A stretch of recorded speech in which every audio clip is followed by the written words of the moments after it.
list is in 4-part, Part 1, Part 2, Part 3, and Part 4. Now look at Part 1. Part 1. You will hear a conversation in a gym between a customer and a receptionist. First, you will have 20 seconds to look at questions 1 to 3.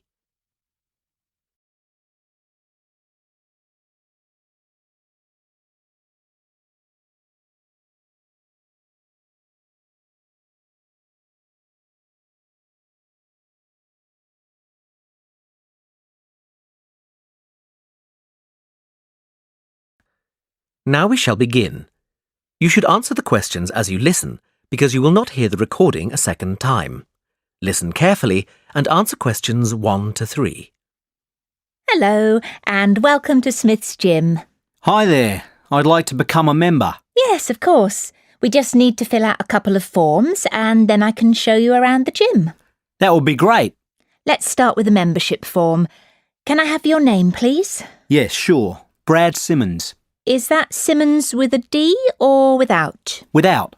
SIMMONS. Got it. And can I take a contact number, please? Yes, sure. It's 04983 55521. OK. 04983 55531. No, it's 21 at the end. Great. And do you have an email address? Yes, brad07@elemnet.com. That's ELEMNET.com. Right. Now, we've got 3 membership types here. Bronze, which is just off-peak and costs £21 a month. Silver, which means you can use the gym at all times. This is £36.50. Or for just £5 more, you can get a gold membership, which gives you free access to the squash and tennis courts and all classes. For now, I think I'll just take the silver. That's fine, sir. That'll be £36.50 a month. Great. When can I start? Well, you'll need to have an induction first. We have spaces at 2:30, 4:45 and 8:15 tomorrow. Would any of these be suitable? I can't do tomorrow. Do you have anything for Saturday? Is that the 12th of November? No, it's the 11th. Yes, that's fine. Would 2:30 be okay? That's fine. I'll book you in with our trainer, Rob Ellis. Now, would you like me to show you around? That would be great. Before you hear the rest of the conversation, you have 20 seconds to look at questions 4 to 10.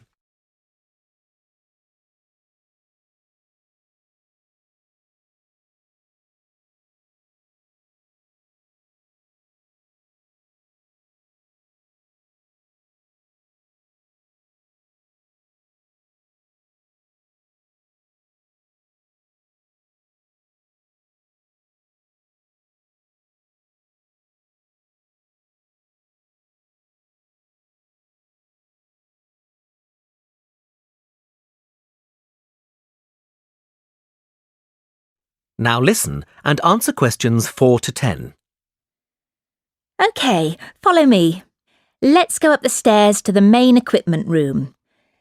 As you can see, we have all the treadmills, bikes and rowing machines in here, and the weights are in the corner. Great. And is that the pool over there? Can I use that with my membership? Yes, at any time. Just go through the glass doors on the left.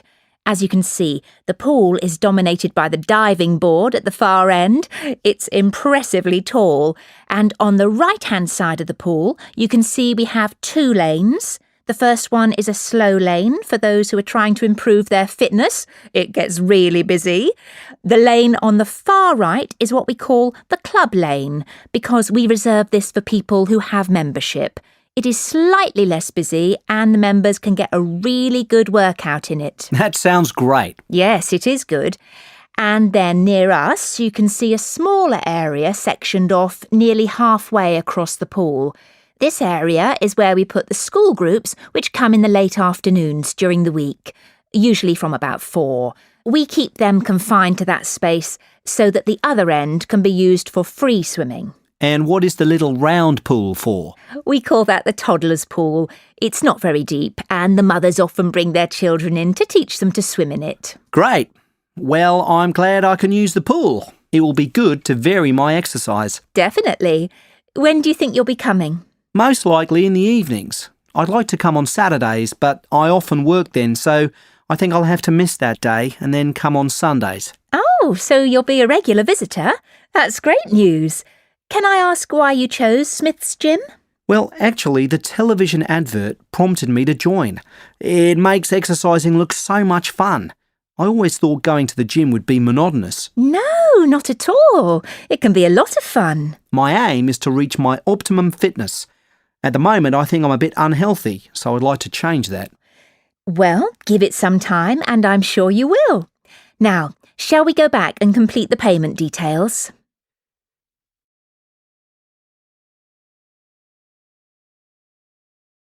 That is the end of part 1.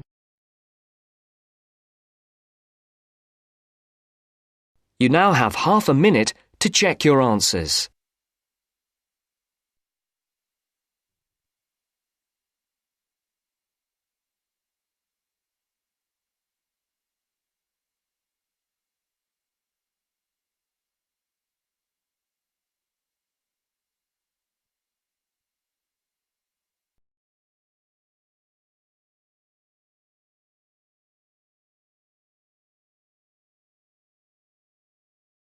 Now turns to part 2.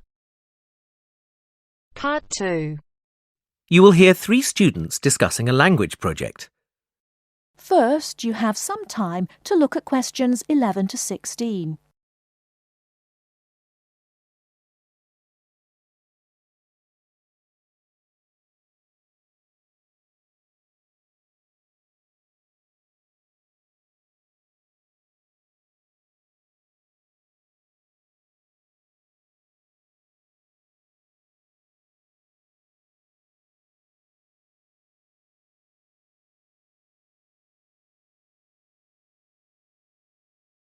Now, listen carefully and answer questions 11 to 16. So, we need to get this field trip sorted out as soon as possible, don't we? Yes, let's get started. James, have you worked out which 2 countries we should travel to? Well, I thought we could go to the USA and Mexico because that's where the populations of most native languages are concentrated. But then I found out that the 3 languages we're most interested in are more widely spoken in Canada than Mexico, so I think we should go there instead. OK. Anna, weren't you going to think about our research focus? Yes, and I think I've found 2 areas that would work well. Firstly, use of the 3 languages, Nardini, Salishan and Algic among the younger generation, people up to the age of 25. I found out that although there are many older speakers of Algic, it's used much less by the young. In fact, young people under the age of 25 use both Nardini and Salishan more than Algic. That's interesting. That means that native language use isn't really being affected by the older generations anymore. So what's the other focus area then, Anna? Well, it would be good to try to find out what affects changes in native language speaker populations. You mean things like family life and the influence of popular culture or tourism? Yes, areas like that, but not tourism or culture because they're too general. I think we should look at whether family has an impact in terms of passing on native language use, and possibly the effects of government language policy too. Government figures can be deceptive, but they're still worth looking at. Maybe we should also focus on something like job creation and work statistics and the number of people who leave the USA to live in another country instead. Yes. I think emigration would be as useful as language policy. OK then, let's focus on those 3 as well as what happens in families.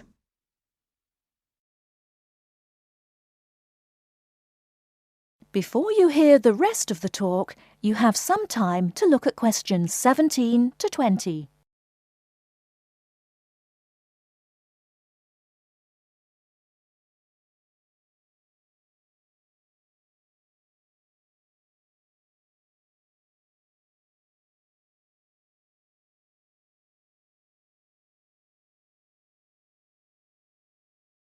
Now listen and answer questions 17 to 20. Well, shall we look at our route now? Most of the speakers we're looking for are in California, so we could start there. We can spend 2 weeks travelling around and meeting people to get some background information, and then start collecting data. What do you think about beginning in the southwest corner of the state and visiting the Barona Reservation? That's a good idea. We'll be able to get some interviews with native language speakers there. And then we could go to the Eastern Mountains to visit the local education authority of North County. They've got a native language project for school children. Why there? Wouldn't it be better to go to the education department in San Diego? It's bigger. But they focus more on Spanish and English bilingualism and less on native languages. In that case, the North County Education Authority will be more valuable, so let's do that. After that, we could head southeast to the town of Bishop. There's a company there called Cotec, which employs only bilingual speakers. I've emailed the managing director, who's happy to give us an interview. Oh, that's great work, James. It sounds like something we should definitely do. Right, well, I'll email her to confirm. Also, we should go to Sun City. It's this bilingual town in the south-central area of the region. They have a policy whereby all signs in the town must be in the local language as well as English. We can take photos of these signs. They'll make good visuals for our report. But won't that be intrusive for the people who live there? No, they're used to it. The village is used as a model for other communities who'd like to do the same thing. In that case, let's add it to the itinerary. That is the end of part 2. You now have half a minute to check your answers.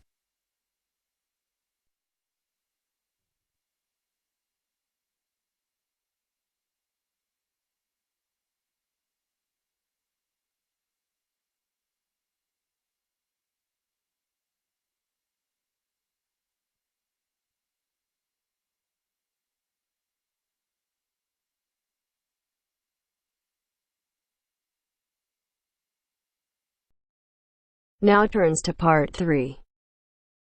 Part 3. You will hear students and a tutor discussing an energy project. You now have 30 seconds to read questions 21 to 27.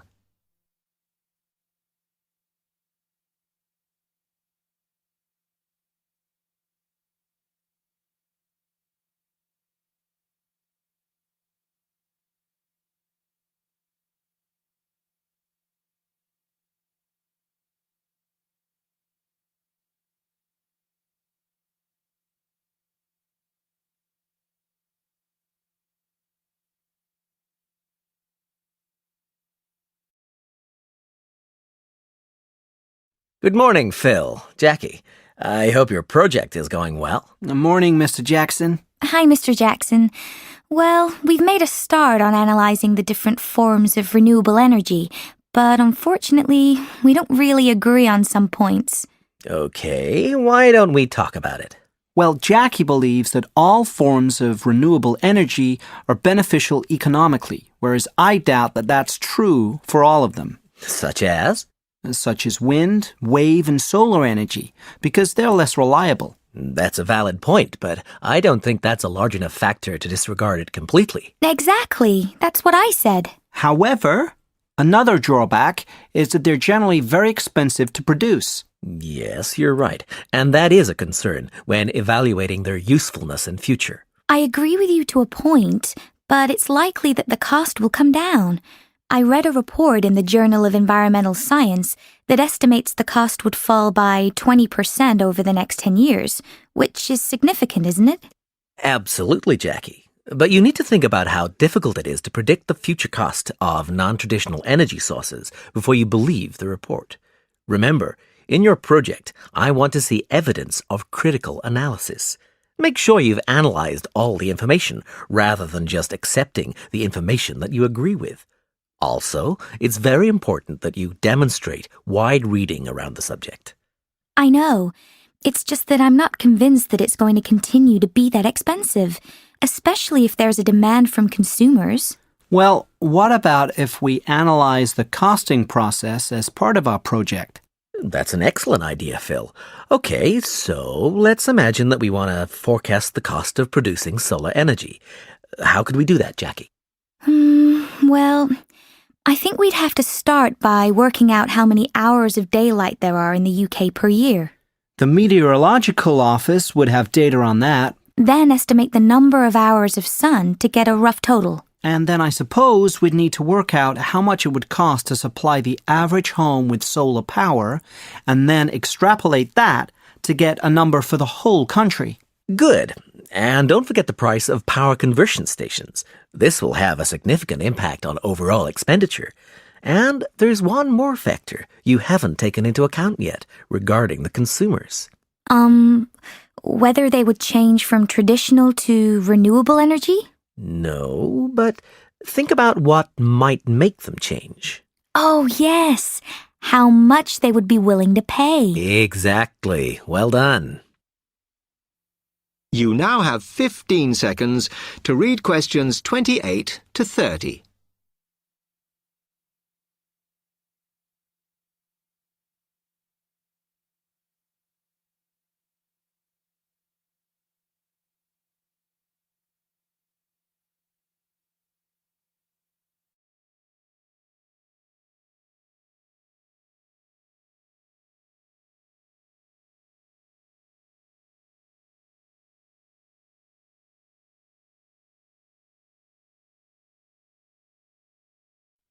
So, our project is going to cover three main areas. Firstly, comparing the main forms of alternative energy, solar, wind, wave, and biofuels in terms of production costs.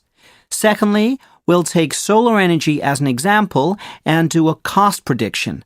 And lastly, we'll analyze whether they're likely to replace traditional fossil fuels in the future. That sounds like a comprehensive project with a good focus. Now, what data are you going to use and what approach will you use for the analysis? Now that's something we do agree on. We want to use the reports you gave us in our last lecture and some statistics from the Government, Environment and Energy Department. In terms of analysis, we're going to use a cross-referencing method where we compare each of the government reports with the Robertson report and highlight any differences. Then we'll analyze these to see why the differences exist and where more research needs to be done.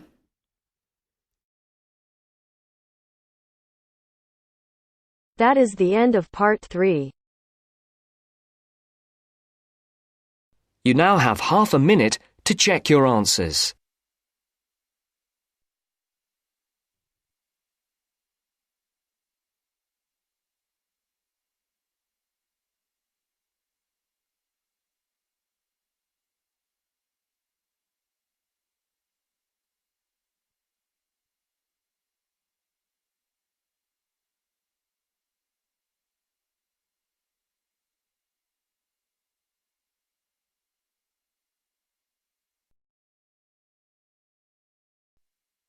Now turns to part 4. Part 4. You are going to hear a lecturer giving a talk about work placements for psychology students. First, you have some time to look at questions 31 to 40.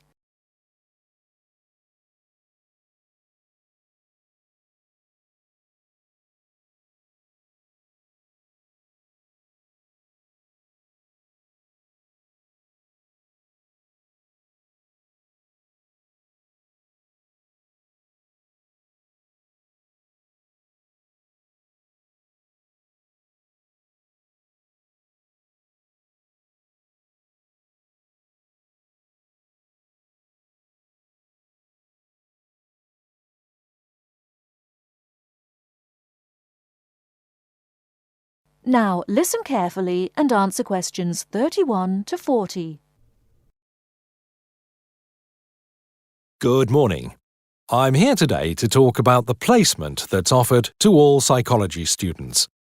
As you all know, this takes place in the third year of the Psychology BSc. I'm here to explain a little about the placement and how the process works. A lot of preparation's involved in getting these placements right, so you need to be thinking about this now. Students taking up a placement year benefit immensely from the experience. To find decent employment in the field of psychology, the chances are you'll need to undertake some form of postgraduate training, such as one of our master's courses. These courses invariably demand experience in the field you intend to study, so being able to gain this experience during your undergraduate degree is a great advantage. There's a lot to be gained from joining the scheme. Of course, it will help you identify the areas of psychology you may or may not be interested in. And you'll develop transferable skills such as problem-solving, team-working, communication skills that employers demand and that graduates often lack. Also remember that the placement will offer you networking opportunities to become acquainted with key players in your field. Many of our students who've completed a placement year take up a position with the same employer after graduation or after successfully completing postgraduate training. In fact, many of our students from previous years now hold influential positions in the police, the health service and the private sector as a direct result of their placements. The placement you choose will depend very much on your own area of interest. Those of you who have a particular interest in research can opt for a placement in a hospital unit, here or abroad, working in areas of forensic and clinical psychology. A post here can be very rewarding and allows you to contribute to qualitative and quantitative research data and learn practical research skills you can use in your coursework. For those who prefer hands-on experience of working with patients, there are a wide range of options available. We have links with several charitable and public sector organizations that support stroke patients and people recovering from serious physical trauma, for example due to motoring or industrial accidents. You'll have the opportunity to help them deal with long-term clinical treatment and pain management. There are several opportunities to work with addiction and rehabilitation units. The kind of experience you'll gain here can be very wide-ranging. For example, offering you the chance to observe group therapy and one-to-one counseling sessions for anxiety and anger management classes. Students are encouraged to give their reaction to sessions during regular team meetings, which can often be of benefit to both the student and the organization. For those of you interested in the application of psychology in education, we have a number of students who take placements working with children with special educational needs. Students in the past have worked as teaching assistants and contributed to teacher training workshops. There's a lot more information about this on the website, including case studies written by some of our previous students. These will give you a much wider and richer picture of our placements. As I said earlier, you should already be giving this some serious thought. Our placement officer, Greg Smith, will be able to advise you about the organizations we have contacts with and we've worked with in the past. Once you've discussed the opportunities available, we ask you to contact the organization concerned to investigate potential positions and to arrange an interview. Your personal tutor will be able to help you with updating your CV and interview skills. During the enrollment process, you'll have been notified of the need to obtain a CRB check. In cases where you're working with vulnerable people, it's a legal requirement that you've had a Criminal Records Bureau check carried out. Without this, we won't be able to approve the placement. If you haven't yet arranged this, you must notify the placement officer of this during your first meeting. He'll give you the necessary paperwork to make your application. Once you have the certificate, please supply a photocopy to the placement officer.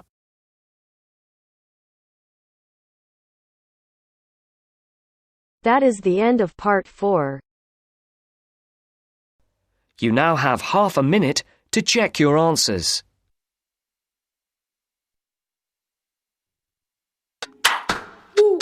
Stop.